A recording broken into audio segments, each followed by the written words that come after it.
Good morning. We are taking a look at Hurricane Francine. The National Hurricane Center has issued their 10 a.m. update, and let's take a look at this. It's still a Category 1 storm with maximum sustained wind speeds of 90 miles an hour, and this is beginning to speed up a little bit. This is now moving to the northeast at 13 miles an hour. And as you can see here on the radar, this is now beginning to enter the range where the radars can see with a lot more detail. Lots of the heavy rain moving through portions of southern Louisiana.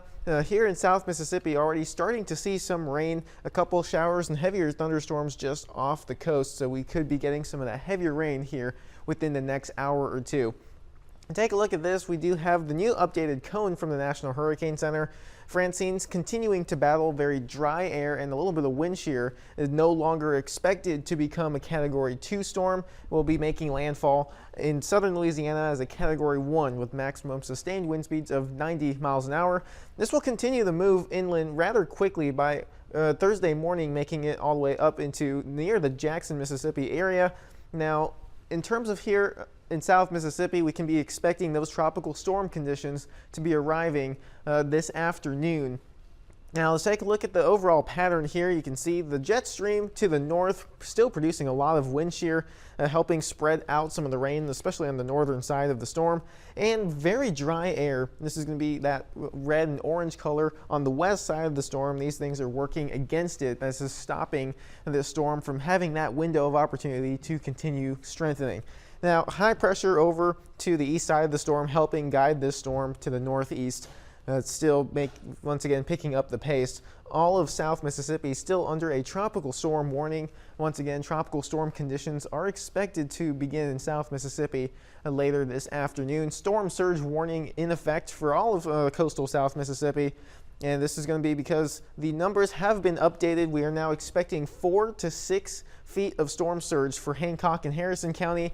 And over in Jackson County, about 3 to 5 feet, and the further east you go, the lower those numbers get.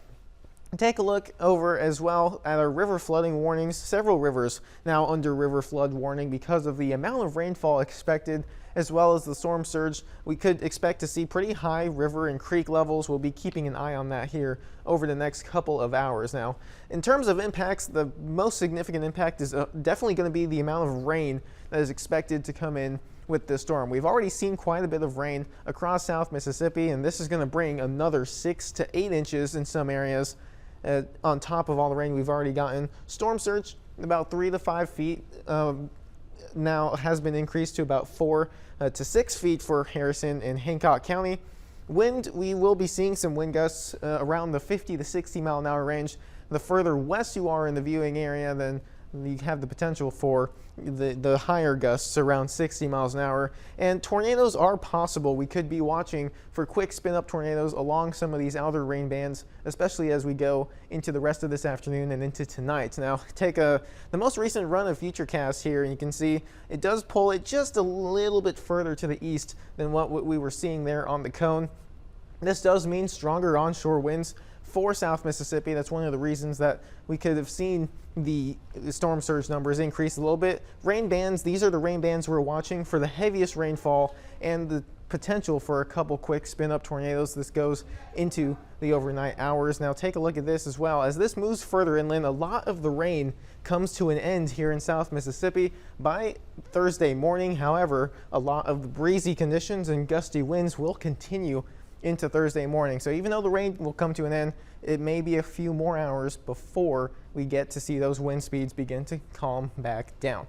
So take a look at these wind speeds as this storm progresses. This is the same Futurecast, but just only the winds. You can see here those winds gusting into the 50s, 40 to 50 miles an hour. Some areas maybe even 60 mile an hour, close to where the center of the storm is. As that moves to the north, we see an end to the rain, but there's those wind gusts coming back behind the storm, still about 30 to 40 miles an hour in some areas. This continues all the way into Thursday morning, and then we begin to see those conditions calm down. Another threat we're going to be keeping an eye on is power outages. Widespread power outages possible down in Louisiana, but here in South Mississippi, some areas could see some power outages. They will be possible as this continues to push further inland. And of course, a flood watch will be in effect through Thursday morning because of the amount of rainfall that we will be seeing over the next 24 hours. Just a couple headlines to talk about, of course. Landfall, Category 1 hurricane in Louisiana later today. Be sure to prepare for heavy rain, storm surge, and the possibility for severe weather within those outer bands. Just make sure you finish those preparations very soon. Tropical storm conditions will begin during the afternoon hours.